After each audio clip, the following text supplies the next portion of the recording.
شکریہ جناب اسپیکر. جناب اسپیکر، یہ ریزولیشن جو ہے صحابہ کرام اہل بیت کے حوالے سے ہے. حضرات صحابہ کرام رضی اللہ تعالیٰ عنہم اور اہل بیت اطہار جو دین کی اساس اور بنیاد ہیں، اور نبی کریم صلی اللہ علیہ وآلہ وسلم کی صحبت کی برکت سے اللہ کریم نے اس مقدس جماعت کو دنیا میں جنت کی بشارت کے ساتھ اپنی رضا کا سرٹیفکیٹ عطا کیا. قرآن کریم میں سینکڑوں آیاتیں اور نبی کریم صلی اللہ علیہ وسلم نے بے شمار احادیث میں انہیں بہترین قابل تقلید جماعت قرار دیا ہے. حضرات صحابہ کرام و اہل بیت و اطہار کا عزت و احترام کرنا اور ان سے محبت کا اظہار کرنا تمام مسلمانوں کے لیے لازم اور ضروری ہے.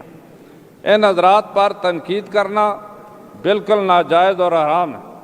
ان اسلامی تعلیمات کے باوجود بعض شرپسند، فتنہ پرور اور گمراہ لوگ مختلف خطبوں میں یا سوشل میڈیا پر اپنی تحریروں یا گفتگو میں ان مقدس شخصیات حضرات صحابہ کرام اور اہل بیت اطہار کی شان میں گستاخی کرتے ہیں.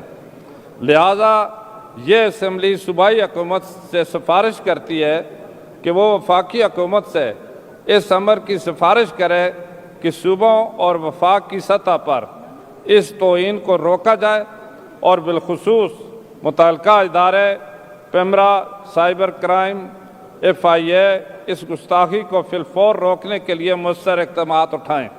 نیز یہ ہاؤس قومی اسمبلی اور سینٹ سے مطالبہ کرتا ہے کہ حضرات صحابہ کرام رضی اللہ تعالیٰ عنہم اور اہل بیت اطہار رضی اللہ تعالیٰ عنہم کی توہین روکنے کے حوالے سے پہلے سے موجود تعزیرات پاکستان کے دفعہ 298A میں ترمیم کرتے ہوئے مقررہ سزا کو 3 سال سے عمر قید یا سزائے موت میں تبدیل کریں.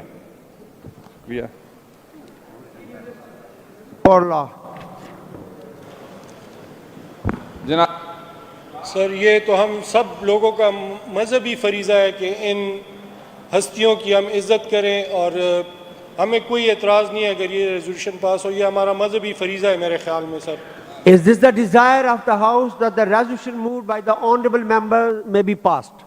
Those in favor of it may say yes.